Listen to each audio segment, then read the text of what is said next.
Assalamu alaikum wa rahmatullahi wa barakatuh. Before we start with the Khatirah, I just want to make a quick announcement, inshallah. So just a reminder for everybody that tomorrow we're actually going to start Isha Salah at 9:15 and not 9 o'clock, right? We will be at 9:15, inshallah ta'ala.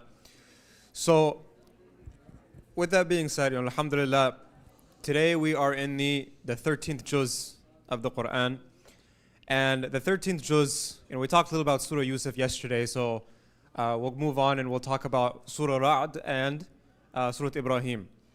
Surah Al-Ra'd, it reminds us that paradise is earned through patience. Allah subhanahu wa ta'ala, He says, Salamun alaykum bima sabartum fa ni'ma uqbad dar. That may peace be upon you for your perseverance, and how excellent is the ultimate abode.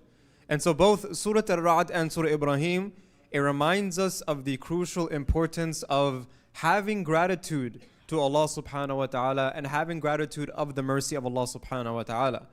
Allah subhanahu wa ta'ala, a few verses later, He says, الَّذِينَ آمَنُوا وَتَطْمَئِنُّ قُلُوبُهُم بِذِكْرِ اللَّهِ أَلَا بِذِكْرِ اللَّهِ تَطْمَئِنُّ قُلُوبُ.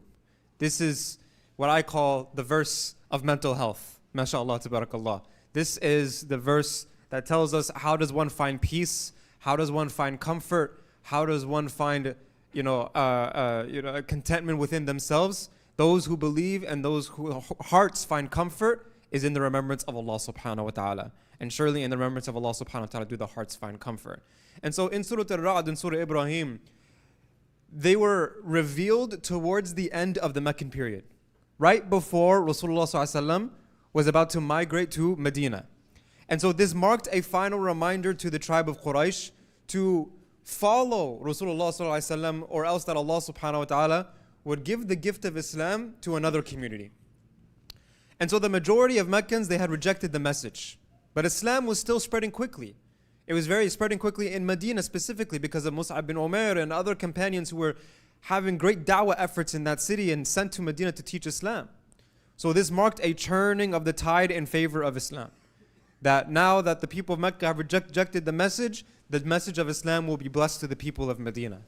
And the Muslims would grow into the majority. They will establish their new home. They'll eventually grow into a thriving civilization that will spread across the globe.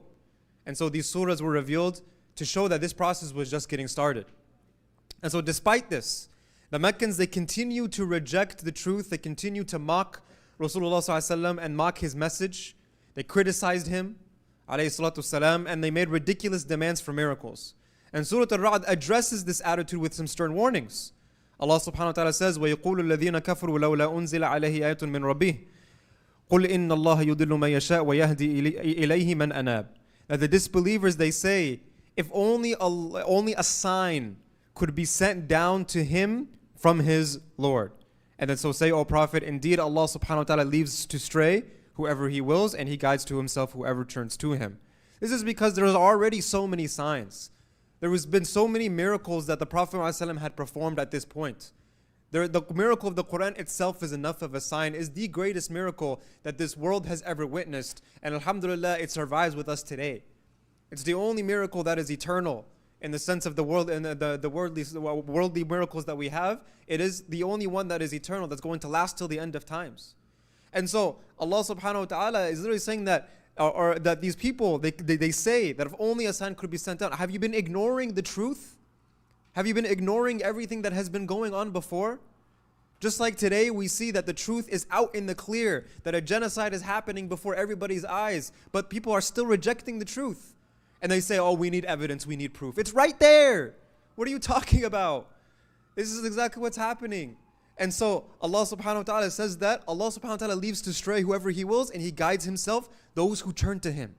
This is very powerful because there's a misunderstanding of qadr, there's a misunderstanding of decree, that our decree is sealed in paradise or hellfire, so we don't need to do anything and whatever we're going to end up is where we're going to end up. No. Allah subhanahu wa ta'ala says that He guides people based on those who turn to Him.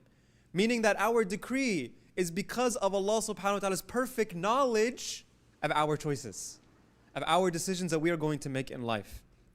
And so then, Surah Ibrahim, it reminds us that the Quraysh, that their city was established by Ibrahim alayhi salam on the seat of monotheism. And he had in fact prayed for that city. And so in answer to his prayers, it would eventually return to being the center of monotheism. And this is the mention in Surah Ibrahim. He mentions Allah subhanahu wa ta'ala mentions the dua here. And the dua is narrated at great length in this surah. And then the dua says, وَإِذْ قَالَ إِبْرَاهِيمُ رَبِّ جَعَلْ هَذَا بَلَدًا آمِنًا وَجُنُوبَنِي وَبَنِيَّ أَن نَعْبُدَ الْأَصْنَامِ. That remember when Ibrahim alayhi salam prayed, my Lord, make this city of Mecca secure and keep me and my children away from the worship of idols. And the worship of idols has caused so many people to go astray. So whoever is with me, and whoever disobeys me, then surely you are still all forgiving and most merciful. And then Ibrahim alayhi salam, he keeps going with the dua, and he says that make some of my offspring in this barren valley, so that settle some of them there, so that it becomes a great city, and establish prayer in this house, the sacred house of prayer, the sacred house of Allah subhanahu wa ta'ala, the Kaaba. Now what's important to mention with the dua of Ibrahim alayhi salam, we also get some more detail in Surah Al-Baqarah about some of the more du'as that he made during this time. And one of the du'as is رَبَّنَا وَابْعَثْ فِيهِمْ رَسُولًا مِّنْهُمْ يَتْلُو عَلَيْهِمْ آيَاتِكَ. That, oh Allah, send to these people a messenger that will recite to them your book, that will recite to them your signs and your verses. And so what's extremely important for us to keep in mind is from the time of Ibrahim alayhi salam until the time of the Prophet Muhammad sallallahu alaihi wasallam, there was ups and downs in the monotheism of that city. But there is only one prophet that came that was able to establish the prayer and was able to establish Tawheed in that land until the end of times. No matter how many statues they try to build in that land today, no, it doesn't matter. Shirk will never come back, because that's the promise of Allah subhanahu wa ta'ala. That's the promise of Allah subhanahu wa ta'ala. And so, I want us to keep in mind something beautiful here. That Ibrahim alayhi salam, he made this dua, but how many years did it take for that dua to be accepted? This is Khalilullah, my brothers and sisters. The one who Allah subhanahu wa ta'ala in the Quran says, I have taken Ibrahim alayhi salam as a friend. The historians estimate that there's about 4,000 to 5,000 years of time, of a gap of time between Ibrahim alayhi salam to the Prophet Muhammad sallallahu alayhi wasallam. It took 5,000 years for the dua of Ibrahim alayhi salam to be accepted. And this is the friend of Allah subhanahu wa ta'ala. So my brothers and sisters, when we're making dua and we're desperate, and Allah subhanahu wa ta'ala isn't answering immediately when we want Him to, and we switch the relationship in our brains and think that because I asked that He should do, when in reality He is the one who is the Rabb and I'm the Abd, I'm the servant, not the other way around. We don't want to switch the relationship in our brains. Remember this. Remember that the friend of Allah took 5,000 years for his dua to be accepted. Keep being patient. Keep making dua. Keep going. Because Allah subhanahu wa ta'ala will answer it in His perfect time, when the victory is at its best moment. And so the best person for that job of establishing prayer and tawheed in that land was who? Alayhi salatu wasalam, our beloved Nabi sallallahu alayhi wa sallam. It was him. And so it took 5,000 years for that point, but it came at the perfect time. And to not only the perfect time, but it extends to today. That all of us in this room, we establish the prayer and tawheed specifically, purely because of the guidance of Rasulullah sallallahu alaihi wasallam that he was given by Allah subhanahu wa ta'ala. And then one other thing that I want to mention before we conclude, inshallah, is the beautiful verses in the surah that talk about nature, that tell us to have a deep connection with nature. Surah Al-Ra'd, just to go over the English translation real quick, because for the sake of time, Allah subhanahu wa ta'ala says that if the creation consists of Allah's signs, and those signs serve as a reminder of the divine,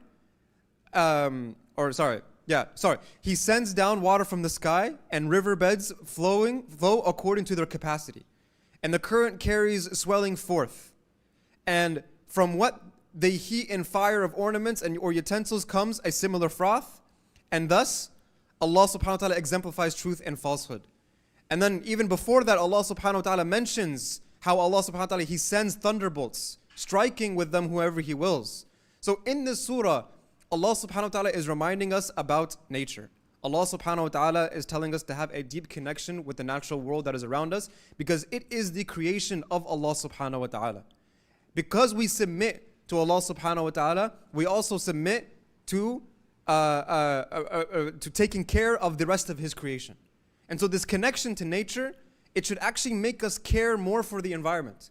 Take care of the earth. and to treat all the creatures and planets that are well. Because the nature that we have, the trees, the sky, the rivers, the animals, all of these consist of signs from Allah subhanahu wa ta'ala. And all of those signs, they serve as a reminder of the divine. So now what happens when those signs are removed from earth? What happens when we destroy those signs and allow them to be corrupted, allow them to be distorted or degraded? Then these signs will be corrupted and it will become a basis of our reflection and remembrance. That our reflection and remembrance of Allah subhanahu wa ta'ala was corrupted. It was degraded and it was destroyed. So we have to be cautious about this. Caring for nature has always been a strong part of the Muslim worldview. And in a time which capitalism and greed is destroying nature, it remains on our shoulders today, and even more important today, to follow that principle that we take care of everything around us because it's all the creation of Allah subhanahu wa ta'ala and it all deserves a sense of honor. Jazakumullahu khairan. Assalamu alaikum wa rahmatullahi wa barakatuh.